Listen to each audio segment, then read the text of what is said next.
Hello, my name is Pastor Zach Woods, and I wanted to just spend a brief moment here with you today and talk about what lies ahead for us in Holy Week as we move forward in our anticipation of Easter Sunday. And so I know that for some of us in our community, whether you're a part of our local context or you're worshiping with us online, last year at this time, Holy Week was put on hold, right? The world just kind of stopped and shut down, and I'm excited to celebrate the fullness of everything that comes with Holy Week with you, from Palm Sunday to Easter Sunday and everything in between. But I wanted to just talk with you briefly about these days and what that means for you and I, because really, we're going to be going through some really important days of the Christian calendar. And in case you and your family might need a refresher, or if you're experiencing these days celebrated for the first time, I'm excited to briefly talk with you about what lies ahead. Now, the first Sunday for us that comes with Holy Week is not Easter Sunday. It's actually this week, the celebration of Palm Sunday.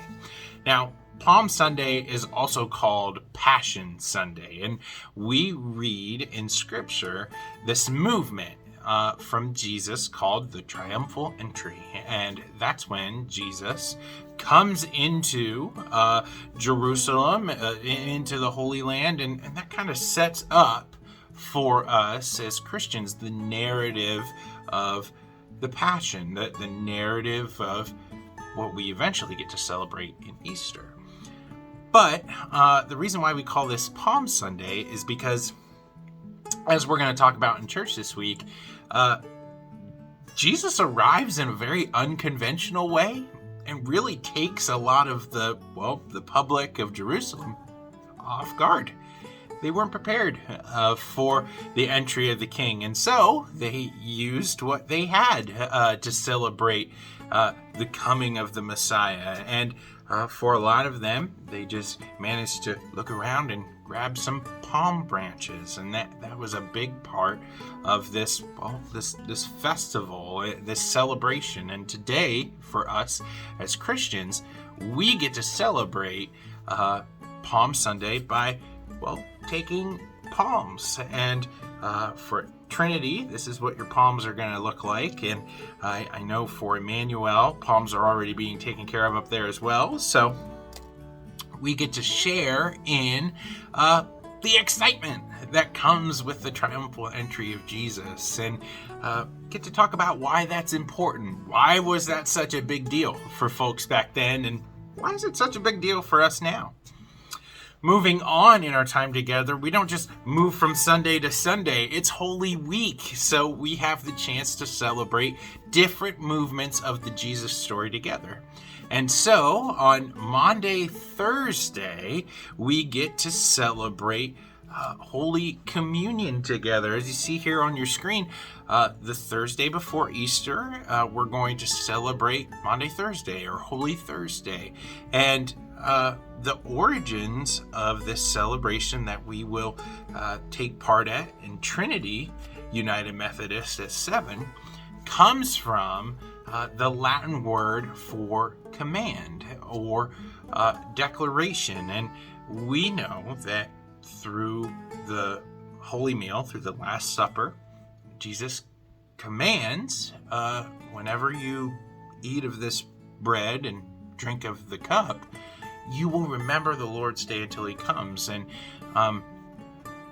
we get to celebrate the Last Supper together as something that you and I, right, we don't deserve the sacrifice of Christ. Nevertheless, moments designated by Christ to remember such an awesome event. And yet, in the middle of the chaos and calamity, Jesus took time to pause and to serve those to whom He loved. There's a message there for us that we seek to dive into on Maundy, Thursday. We seek to, bring up biblical significance for communion. Like, why do we as a church even do this? We talk about that and celebrate that on Maundy, Thursday as we take a look at the Last Supper. And then moving forward into our time throughout Holy Week, right before we get to Easter, there's still one more day. And that day is called Good Friday. And for many of us, we celebrate Good Friday in a way that might be a little bit different. It might be a little bit foreign to the Christian experience, because we have a lot to be thankful for. We have a lot to celebrate about. But Good Friday is a little bit different. As you see here on your screen, we're going to be taking part in a Good Friday service at Emmanuel United Methodist Church at 7 p.m. There's a German word for this kind of celebration. It's called Karfreitag. And this word gently translates into Sorrowful Friday. And we take that word and, talk about the Passion of Christ. And yes, it's a day where the Christian church now can come together and look forward to the celebration of Easter.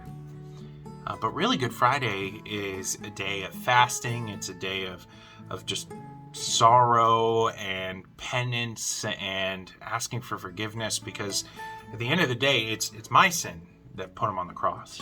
And Good Friday is a very unique service to the Christian year, and it's very dramatic. We'll have readings of the Passion story, and really, it is a service unlike anything that you'll experience throughout the whole year. Really, because it's such a spiritually heavy service where we leave that place in darkness and in silence, much like the world found itself upon the passing of Christ. And much like those who love Jesus and follow Jesus, we eagerly anticipate his words of resurrection come Easter Sunday. And I really feel that if we do Good Friday right, oh man, the joy of Easter Sunday is so powerful and so dynamically different than what we just got done doing together.